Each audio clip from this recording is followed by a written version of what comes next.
¿Qué tal, amigos? Buenas noches. A continuación, entrevista especial con el presidente encargado de la República, Nicolás Maduro, entrevista que se realiza conjuntamente con los periodistas de Venevisión. Adelante. Siguen a esta hora a través de Venevisión, tal como lo hemos anunciado. Nos complace estar en este momento desde La Viñeta en compañía de Nicolás Maduro. Él es candidato a la presidencia de la República Bolivariana de Venezuela y, por supuesto, presidente encargado.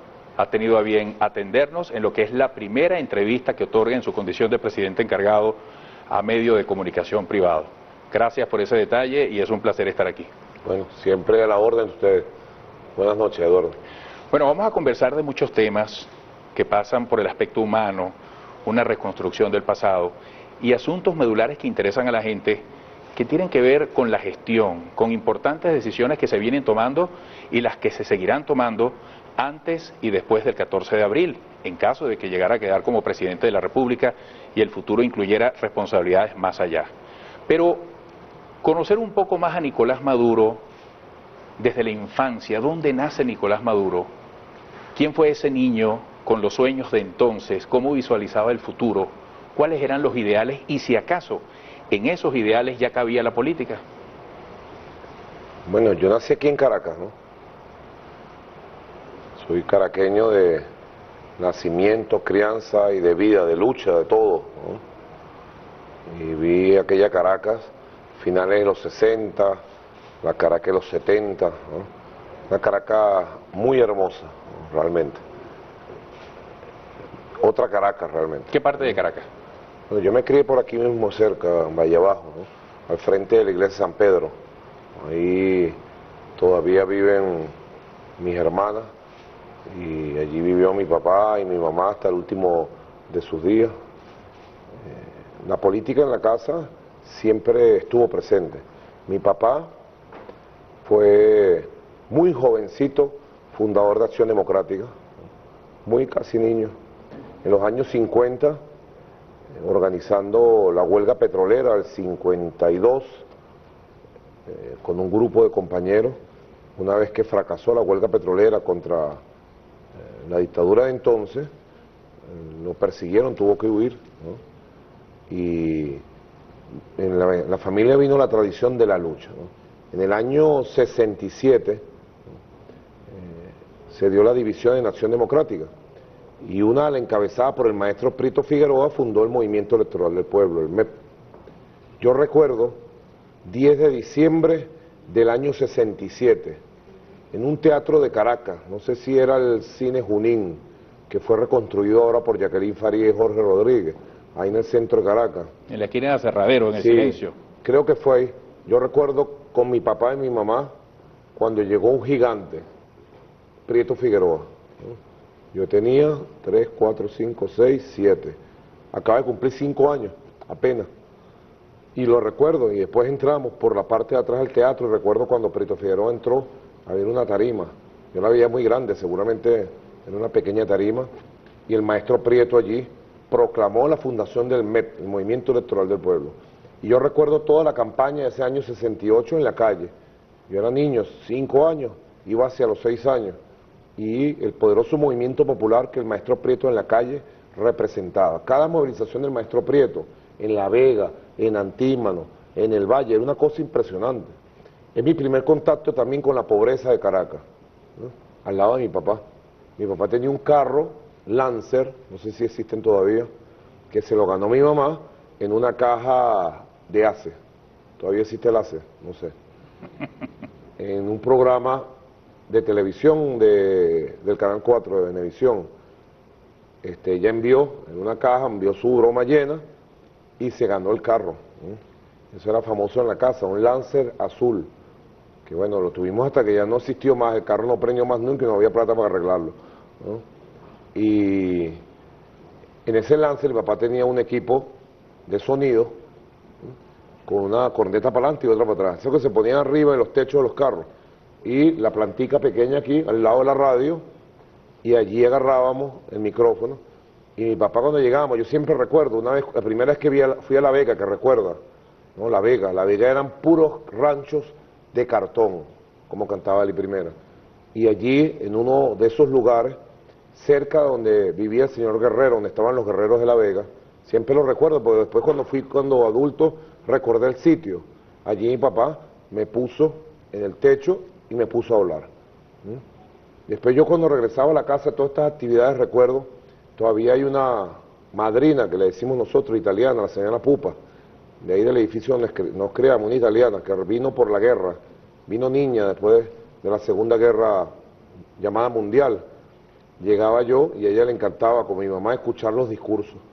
O sea que la política como actividad interesante siempre estuvo en la vida de la familia, pero particularmente yo siempre tuve desde muy niño opinión política, ¿no? Sobre todo después de la fundación del MEP, y luego cuando vienen los años 70, muy temprano, a los 9, 10 años, yo recuerdo, yo tenía opiniones políticas en el colegio, en cuarto grado. Una vez hubo un debate, esto se lo he contado a muy poca gente, quizás a Silvia y muy poca gente de la familia. Recuerdo que con Paco, un compañero de ahí, hijo de unos canarios, que todavía están vivos, el señor Paco y su esposa, tuvimos un debate con una de las maestras, que era una monja. En la época ellas eran muy retrógradas, después se convirtieron en la teología de la liberación, se convirtieron en monjas de avanzada, pero en la época un día estaban hablando contra Cuba. ¿Qué edad tenía usted en ese momento? 9 años, 10 años. Y yo recuerdo que con Paco hicimos una defensa de la Revolución Cubana. De algún lado sacamos argumentos y nos castigaron, nos expulsaron del salón. Nos tuvieron unos 2, 3 días fuera del salón, castigados, ¿tú sabes dónde? En la biblioteca. Era el mejor castigo que puede recibir un ser humano, porque en la biblioteca, cada vez que por alguna razón a uno lo castigaban ahí en el colegio, las monjas lo mandaban para una biblioteca. Y en la biblioteca uno lo que hacía era tragarse los libros. Ahí son cosas que a veces uno recuerda, ¿no?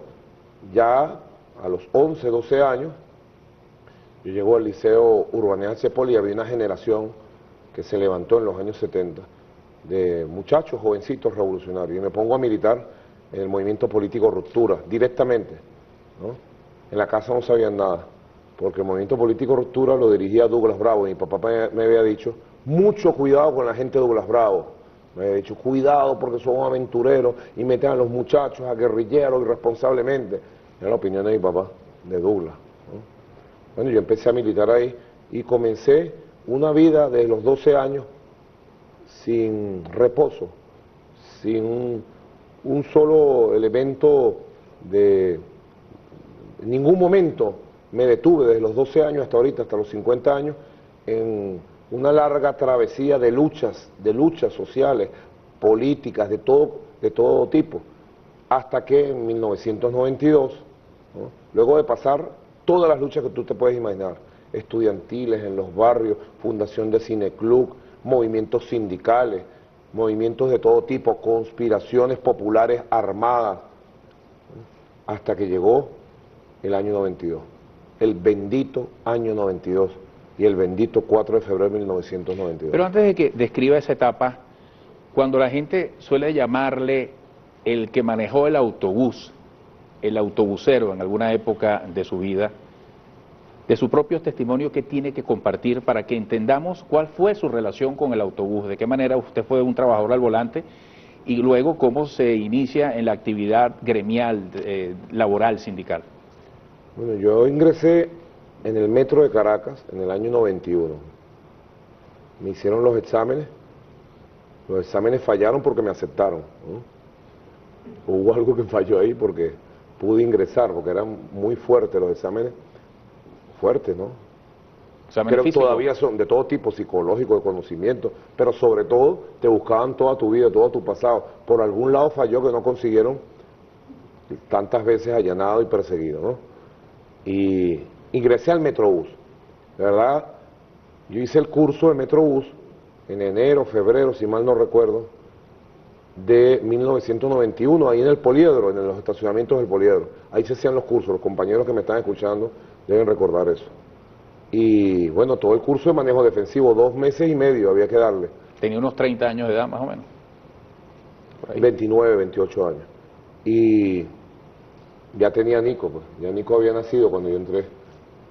Mi hijo, Nicolás Ernesto. Yo vivía en el Valle, en la calle 14 del Valle, edificio Fetransporte, ahí están los vecinos mis vecinos.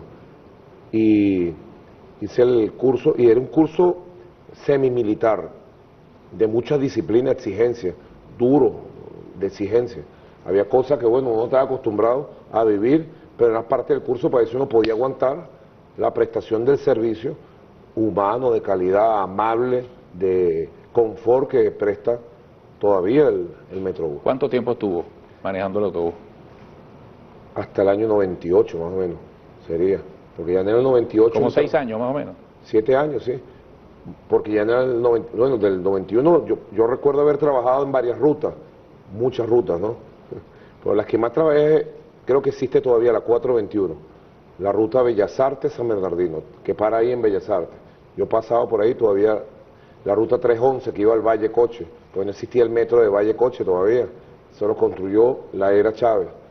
La ruta 312 que subía a Santa Mónica, ¿no? La ruta 314 que subía a la Florida, pasaba cerca de Venevisión, no sé si existe todavía. Y las rutas a veces me mandaban, porque cuando me eligieron delegado sindical, entonces en las veces que estaba trabajando, que no estaba votado de la empresa, porque bueno, por culpa de Reinaldo García, un compañero que es del movimiento bolivariano, nos votaban del trabajo de cada rato, nos votaban, bueno, por culpa de nosotros, era culpa correspondida, ¿no? Entre comillas la culpa, ¿no? Por las luchas de la época. Y recuerdo también haber trabajado, bueno, en la ruta cuando se inauguró de San Antonio de los Altos, que creo que todavía existe. Allí me iba a visitar Silvio a veces. Y salíamos en el despacho último de las 10 de la noche, rumbo a San Antonio y rumbo a La Paz. En esas madrugadas inolvidables, ya con Chávez latiendo, ¿no? Quiero ir a ese punto en este momento, en este lugar, cuando estamos muy cerca donde se desarrolla la Capilla Ardiente, con el cuerpo del presidente Chávez, rodeado de estas fotografías del presidente Chávez, en este lugar relacionado con su labor ejecutiva como presidente encargado. ¿En qué momento se da ese primer encuentro con Hugo Chávez Frías y por qué? ¿Qué recuerda de esa circunstancia? Recordar 3 cosas rápidamente. Uno, la primera vez que supe de él sin saber su nombre. Fue compañero Ezequiel, un compañero de esas luchas de los años 70 que dejé de ver. Y un día se me presentó en la ruta 421 de Bellas Artes, estaba yo trabajando. Y cuando lo vi estaba más gordo y más viejo. Le dije, Ezequiel, ¿qué haces tú aquí? Nos abrazamos y me dijo, te espero. Y nos fuimos a comer una arepa al mediodía, a almorzar en la arepera Bellas Artes, está todavía ahí, aprovechamos para hacerle la cuña. Nos comimos una sopa de gallina muy buena que vendían ahí y hablamos. Y él empezó a hablar, habló como 1 hora y me describió todo lo que era el movimiento bolivariano, que estaban listos para una insurrección militar. Me describió un hombre que él llamó el tropero, que era el líder del movimiento y que estaba en el centro del país. Y me describió a uno que parecía un cura, que era el intelectual, le decían, y que estaba en el occidente del país. Me dijo que reivindicaban a Bolívar, a Zamora, a Simón Rodríguez, a Ali Primera, que si nosotros nos podíamos incorporar. Nosotros éramos los movimientos sindicales y populares de la época, y nosotros éramos la Liga Socialista, la organización donde yo militaba, con Fernando Sotorroja, Jesús Martínez, Orlando Yajuri, Oscar Bataglini, gente, bueno, organización fundada por Jorge Rodríguez Padre, que fue asesinado en el 76. Ese éramos nosotros. Yo le dije, mira, yo no sé si nosotros podremos incorporarnos. Yo no sé si lo que tú dices es verdad, porque pudiera ser una de las trampas para asesinar revolucionarios. Pero si eso es verdad, le dije yo, siempre me acuerdo, Ezequiel, si esa gente existe y tiene el valor de hacer lo que dice que van a hacer, dirigirían este país por 200 años, le dije. Ojalá sea verdad. No lo volví a ver más nunca. Así que después vino el segundo capítulo de esto, el 4 de febrero. Yo estaba trabajando en la ruta 421 y me fui en mi carro, era un carro viejo, heredado a mi papá, viejo, un Catanare, un Fireland 500, y fui a llevar a un supervisor llamado Monje San José. Y me vine con un compañero llamado Estrada, aquí a Coche. El único malo de Estrada es que le metía a la cervecita de cada rato, y esa hora es muy malo, ¿no? A las 12 de la noche, a las 1 de la mañana. Yo le dije ese día, no, vale, no. En Caracas había patrullaje militar, y después yo me pongo, porque trabajamos de noche, yo lo llevé a las 12 de la noche a su casa. Llevé a las 2:30 a Coche dándole la cola a Estrada, y llegué a la casa a las 2:45, pero muerto, cansadísimo, de tanto trabajo todo el día, pues. Y me acosté muerto ahí en la cama, cuando de repente recibí una llamada de mi hermana diciéndome que había un golpe de Estado. Bueno, todo lo que pasó, ¿no? Y uno pensando que vendrá la persecución, otra vez será una dictadura, etc. ¿no? Preocupaciones. Hasta que a las 11 de la mañana del 4 de febrero dijeron que iba a aparecer el jefe del movimiento. Y efectivamente apareció. Y yo te digo lo que yo experimenté. ¿no?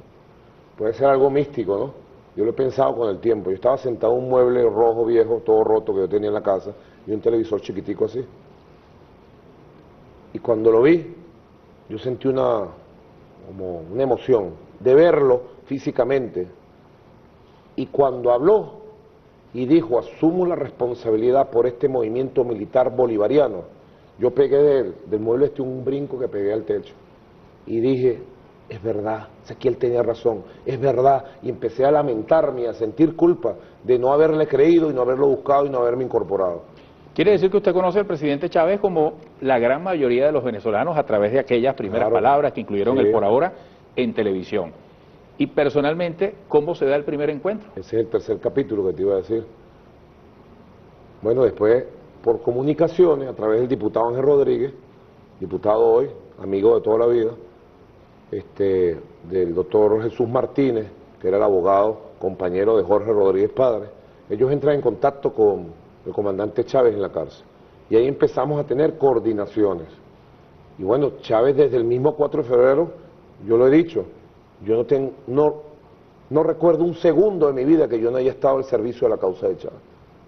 Bueno, desde ese día a pintar las calles, a salir, cada vez que salía un cassette con la voz de Chávez le sacábamos, no sé, cassette, ¿te acuerdas? Tú sí te acuerdas. Un cassette, ya no un CD, escritos, le sacábamos copias, pequeños manuales le sacábamos copias, los repartíamos en el metro, pues teníamos un sistema por todas las estaciones del metro, los trabajadores, para repartirle a la gente, convocando al cacerolazo, no sé si te acuerdas, del 10 de marzo, el 10 a las 10, vete ya Carlos Andrés, y del 8 de abril del 92, el 8 a las 8 para que se vaya el gocho. Bueno, ahí tuvimos gente caída en las calles, solamente por un cacerolazo popular. Y llegó el día para poder conocerlo físicamente, directamente. Ese día, bueno, un grupo de dirigentes sindicales del metro y de movimientos sociales nos designaron a varios. Yo fui con Ángel Rodríguez, que tenía el contacto con él, el 16 de diciembre de 1993. Ya había ganado las elecciones el doctor Caldera. Ya se sentían los vientos de libertad para el comandante Chávez, el comandante Arias Cárdenas y todos los militares patriotas. Cuando llegamos a la celda, era larga en la cárcel de presos comunes de Yares, para allá mandaron al comandante Chávez. Eso no debe olvidarse. Cárcel de presos comunes de Yares. Y bueno, allí llegamos al sitio, que era un pasillo largo así. Yo siempre recuerdo. Y allá en el fondo se escuchaba una carcajada. Y la voz de una persona que solo hablaba él. Y una carcajada. Y después declamó algo. Y yo fui entrando lentamente. Y con la oscuridad y la sombra se veía solo la silueta de él. Siempre lo recuerdo. Y nos acercamos. Él vino hacia nosotros y nos dijo, ¿quiénes son ustedes? Y saludó a Ángel. Yo le dije, bueno, mucho gusto. Nicolás Maduro, delegado sindical, era yo. Compañero delegado sindical, dirigente. Me dijo, ¿qué vienen a hacer ustedes acá? Me dice, ¿no? Me dijo, hablar contigo, le dije yo. Abusadorcito que es uno, ¿no? Hablar contigo. Él me dijo, bueno, tengo mucha gente aquí. Mira, está lleno de gente. Pero ustedes no se van sin hablar conmigo. Ustedes aguantan. Hablen con todo el mundo. Y así hicimos. Hablamos con todos los que estaban presos allí. Y a las 4 de la tarde, faltaba hora y media para que terminara la visita, él salió de atender a la última persona. Y nos dijo, bueno, ustedes se quedaron, no, vengan. Y entramos a la celda del comandante Chávez. Entramos y me sorprendió lo primero. ¿Ustedes comieron? Nos dijo. Y yo le dije, no hemos comido. Bueno, espérate. Y sacó la comida que le había traído la familia y nos la repartió. Y comimos con él allí. Él estaba en un mono, una chaqueta. Después me sorprendió un libro que estaba allí marcado, tenía varias marcas en las páginas. Un grano de maíz de Tomás Borges, la entrevista a Fidel Castro, el comandante Fidel Castro. Marcada. Y nos sentamos. Ajá, ¿cómo están ustedes, muchachos? Nos dijo. ¿Qué quieren ustedes? Y yo le dije, bueno, 4 de febrero, le eché Un cuento rápido, el 4 de febrero pasó esto, en la calle está pasando esto. Ustedes seguro van para la calle, nosotros representamos movimientos sociales revolucionarios, queremos saber cuál es la estrategia. Y él se lanzó la estrategia en 50 minutos sin parar, de acumulación de fuerzas de calle, de acumulación de fuerzas populares, de construcción de todas.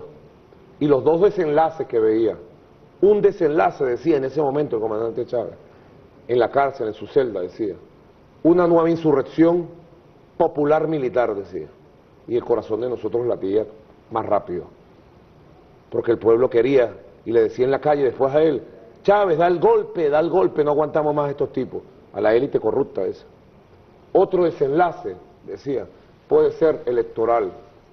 Si ustedes me piden probabilidades, decía, mínimas probabilidades de que haya un desenlace pacífico en este país.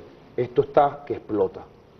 Así fue que yo conocí físicamente. Él me puso un nombre cuando nos íbamos. Me dijo, de este grupo tú eres el jefe. Y tú te vas a llamar Verde. Verde.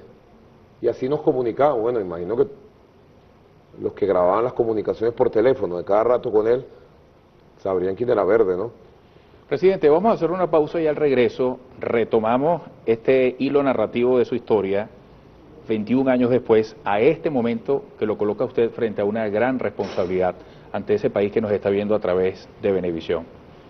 En un mes y un día se definirá algo muy importante para el país en un proceso electoral que pudiera darle a usted la concreción de la tarea que le designó el presidente Chávez. Esa es una tarea que está por delante.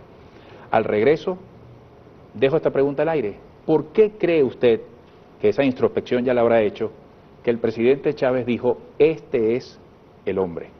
Y le asignó a usted esa responsabilidad y lo hizo saber el pasado 8 de diciembre. Ya venimos, amigos, gracias por estar en nuestra sintonía. Regresaremos en breve. Entrevista especial.